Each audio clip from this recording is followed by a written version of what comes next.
That's good. Done back with the dual strike of Ambidexterity guide, and we have a build guide for the 3.26 version. I do have the POB set up in terms of progression of how I went about this. At the current state of the market, it might even be cheaper to go crit swap immediately instead of trying to go Resolute Technique progression, due to Resolute Technique ephemeral edges costing a lot. With the crit swap though, there is things to note, and we'll go over it real quick in case you do want to do a crit swap like immediately. Is you do need the Forbidden Flame, Ambush, and Assassinate, otherwise it's not worth crit swapping, and you need to fix your hit chance. An easy way to get this is grab the Depth Perception wheel, grab the Accuracy Mastery for accuracy rating equals to your intelligence, and if you still need more accuracy, grab these 3 nodes with the Acuity. Run a Precision level 21, and you might be able to fix it. With the crit version, the plus side is we can drop a lot of our Megalos because we have access to crit on the wheel or on the POB. But anyway, so here's our progression. I won't go too much into detail. This is where we started. This is with relatively pretty okay gear. I already had overqual because I already knew what I was working for. But if you're on a budget, just get a 100% or 100% base, so you don't have to roll the base percentage with Sacred Orbs, and then 20% qual. And then the eye levels that really matter is for the Lich Circlet is eye level 85. The Warlock Gloves and Warlock Boots can be eye level 84. For Warlock Boots, if you want 35% movement speed, eye 86. We do go over it in the notes of how I went by with like most of the crafting, but it really is either like woe spam, zeal spam, fracture preferably, so you can save a lot of headache on the crafting. The claw base, same rules apply. It needs to be synth implicit with a base APS of 1.6, and you're gonna zeal until either flat lightning T1 or T2, LE attack skills T2, or intelligence T1 or T2. So it needs to be a combination of any of these two. Multi-mod, lightning damage with shocked, and if it's another open prefix, LE with attack skills. If it's an open suffix, go double damage or double damage with focus. Since in this budget version, or at the time when I was progressing, Resolute Technique is what I was using. With Resolute Technique, since you're not a crit variant, we don't have a lot of damage on the tree. So what we really do is we squeeze as much Megalos in the build, so we're really stacking large clusters and Megalos. There is a cool thing with the large clusters is we can go budget on the large clusters. So like a quick and deadly with feed and fuel, and one of these 3 usually starts at 10, 20 divines. You can get a relatively okay cluster, like a budget large cluster, which will open up.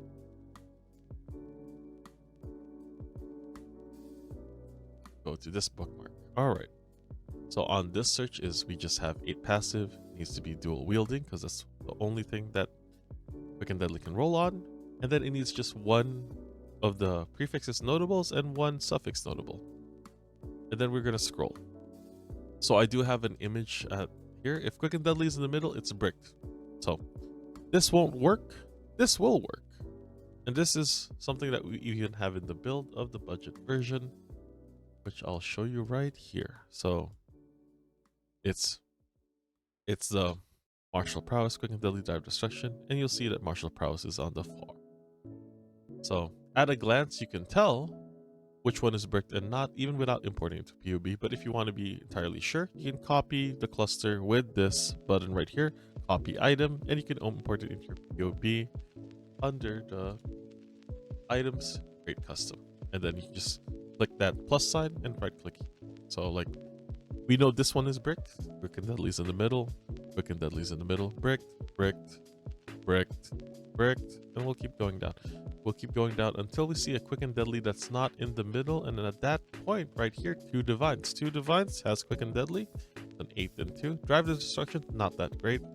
Preferably you'd want like something like Calamitous. So if we keep scrolling a little bit further, we might, oh, right here, 2 div, Quick and Deadly, Calamitous, a lot better. And you'll see if we copy this item with this button, go over here, we right click, create. Well, if you really wanted to just look properly, you can that create. Oh wait, no, this is rare. I take that back. The Megalo earlier confused me. But so just add to the build, and we can swap one of our large clusters with what we just imported, Quick and Deadly, Calamitous, and Smite. And we can even just check to make sure that it is correct. And as you can see, Quick and Deadly and Calamitous is in your first 2 slots, and Smite in the Weak is fake, so that's on the end. That's what you can see, that it'll be Quick and Deadly. Smite is at the middle, so that means it's in the back. And at a glance, you can see what you can buy. So if you're trying to save money, just keep scrolling. Keep scrolling. Keep scrolling until you see something that's like this one. But these guys are offline. But yeah, keep scrolling. Just buy ones without Quick and Deadly in the middle. For the budget. So things to note. And then the Watcher's Eye is... same rules apply from like last league. The only real change is now we have Tribal Fury Anoint, and this is our progression. Like we even go survivability in this build. We go more like Swagger, Block Mastery, this dual wielding with Blade Barrier, really good EHP, and this block wheel of Dark Arts, very nice. And as we progress to a Resolute Technique build, before Mageblood, we're still progressing. On this tree, items are relatively the same still. Like we still haven't rolled our items from previously, but we did get more Megalos. And you can see our damage went up by 100, or went up to 105. Keep in mind with my config, we are not taking into account a Doriani's Mercenary. So if you have a Doriani's Mercenary, this number goes to the moon. But I don't want to pad the DPS. We're gonna assume Sigil's Power stage 1, but it goes all the way up to stage 4, but we're not going to worry about that. Important thing to note is with Stormshroud, the way we can get our cap easily without a Mageblood is we get our implicits on the boots, avoid elemental, avoid being shocked, because avoid elemental is also avoid being shocked. So that's already 51% right there, or 52%. And then we get an Abyssal Eye Jewel with avoid being shocked with other cool things on it, whatever you'd like. But the avoid being shocked is non-negotiable. And if we go into the calcs, you'll see now we are full avoidance.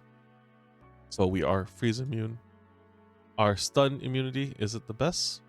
So at that point, that's why we just go Brine King at this point. Or you can go Brine for the stun. Or you can solve the stun with tattoos on your tree. Up to you and how you'd like to go about that. But once you go into the Mageblood version, you notice we still have stun avoid chance. Looks like I remember. I think I was still rolling my boots. Yeah, we were still in the upgrading. But you should have avoid stun on the boots here. I was rolling these boots. I haven't fixed the implicits at the time of uploading this POB, but it's honestly a non-issue. Just roll the implicits on the boots. It's going to be avoid stun and whatever else you'd like. I went with gain 4% increase damage. I believe it is fixed on the crit swap version because we realized at the time. See, we have fixed it. And this is a crit swap version. On the ring, you don't need a rare ring. A Shav is more than fine. I was just able to find this on the market when I did trade for these items and then sort by like find DPS, and we just check for like the ring. That showed up, and it lets us lets us regen our energy shield because Shav disables it, but it gives a lot. So very minor min-max. This is not required. It's just what we have.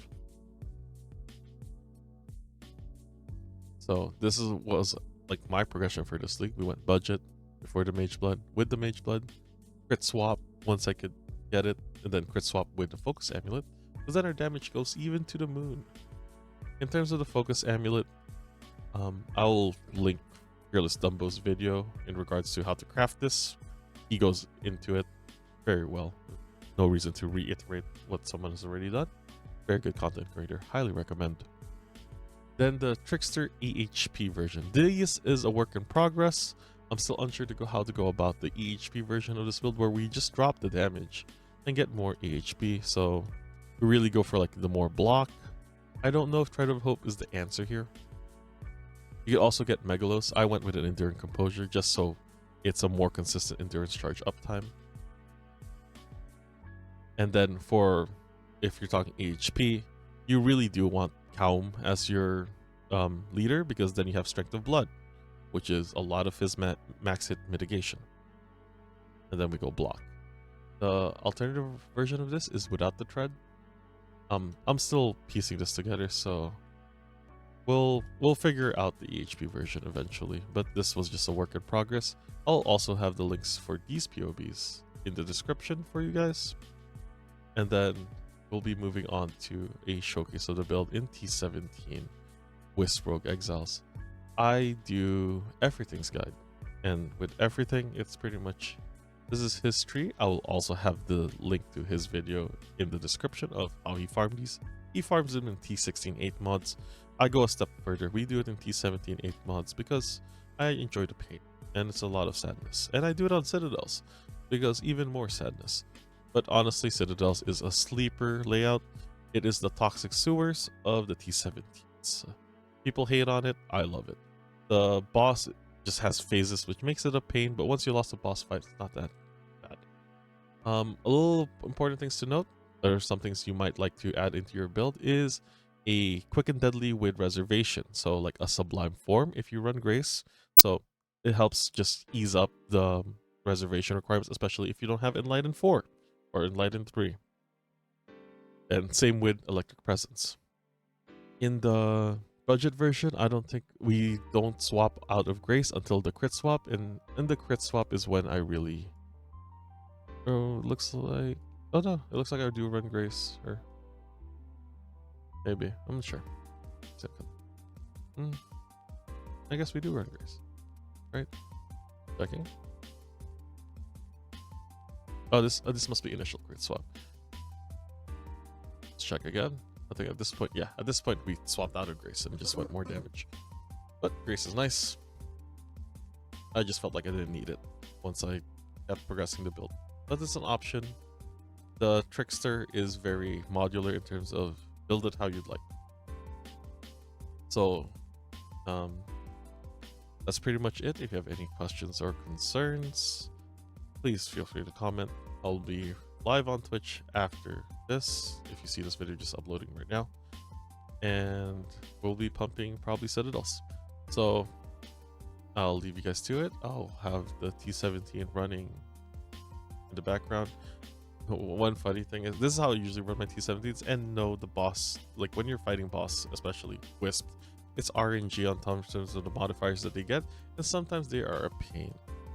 So there's cool techs and tips and tricks. That's something I always like to change up, is my mastery on the Mark Mastery, because you can remove their regen life if they're having that, and but cannot deal crit strikes. Like those are the two that are interchangeable. And let's say you have a bad mod, like a very bad mod, cannot block. Personally, I remove it on my regex, but if you wanted to run the cannot block mods, go into the attack mastery and monsters cannot block your attacks. You're going to have to eat points from somewhere. Feel free to choose where you'd like to pull points from. You can pull it from like a crit, pull it from like a Megalo and a Jewel Socket, and just grab 4 points in there for that specific map and go back to it when you're done. And that is pretty much all. I'll leave you guys to it, and peace out. Funny thing to note, I forgot to change my Quicksilver flask. That Quicksilver should be a Sulfur flask, but that's alright. And we are running a Doriani Merc in this T17. Why not? You have a Mercenary. You could always change it. It's definitely doable, but it makes it much faster and easier with a Doriani Mercenary, especially for Rogue Wisp T17.